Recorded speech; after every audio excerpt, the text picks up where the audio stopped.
Classic legends private limited കമ്പനിയുടെ ESD സ്ക്രാംബ്ലറിന്റെ Kasaragod ജില്ലയിലെ official launch നടന്നു. പെരിയയിലെ ജാവ SD ഷോറൂമിൽ വെച്ചാണ് ലോഞ്ച് ചടങ്ങ് നടന്നത്. Motor vehicle inspector Haris EP ഉദ്ഘാടനം നിർവഹിച്ചു.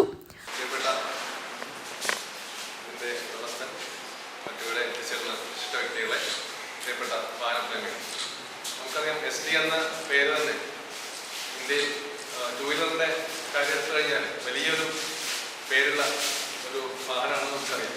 പഴയ ആൾക്കാർക്ക് SD എന്ന പേരിൽ നമുക്കറിയാം അതൊരു അതിനോടുള്ള ഒരു അഭിനിവേശം കൊണ്ടു നടക്കുന്ന ആൾക്കാരായിരുന്നു. അപ്പോൾ അത് വീണ്ടും റോഡിൽ ഇറങ്ങുകയാണ്. അപ്പോൾ അതിൻ്റെ സാഹസികതയും കരുത്തൊക്കെ അതിൻ്റെ സുരക്ഷയിൽ ഊന്നിക്കൊണ്ട് വീണ്ടും ഇറക്കുകയാണെന്നാണ് മനസ്സിലാക്കുന്നത്. അപ്പോൾ അതുപോലെ എനിക്ക് ഒരു മോട്ടോർ വാഹന ഉദ്യോഗസ്ഥൻ എന്ന നിലയിൽ ടൂ വീലറിൻ്റെ കാര്യം പ്രത്യേകിച്ച് പറയുമ്പോൾ എനിക്കിപ്പോൾ റോഡ് സേഫ്റ്റിയുടെ കാര്യങ്ങളും കൂടെ ഉൾക്കൊള്ളിച്ചിട്ടാണ് ഞങ്ങളത് എവിടെ പോയാലും ടൂ വീലറിന് സാധാരണ പറഞ്ഞു വരുന്നത് സേഫ്റ്റി കുറവാണെന്ന് എല്ലാവർക്കും അറിയുന്ന കാര്യമാണ് അല്ലെ. രണ്ട് വീലുള്ള ഒരു വാഹനമാണ്.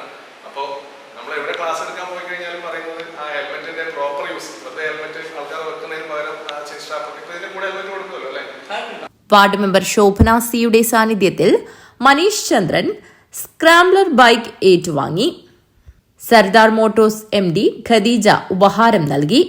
ലേറ്റസ്റ്റ് പത്ര editor Shamsu Periya, Kalpaka distributor MD Abdul Sathar, Venugopal Nair, Khader, Hameed, Rafeeq, Haseeb എന്നിവർ സംസാരിച്ചു.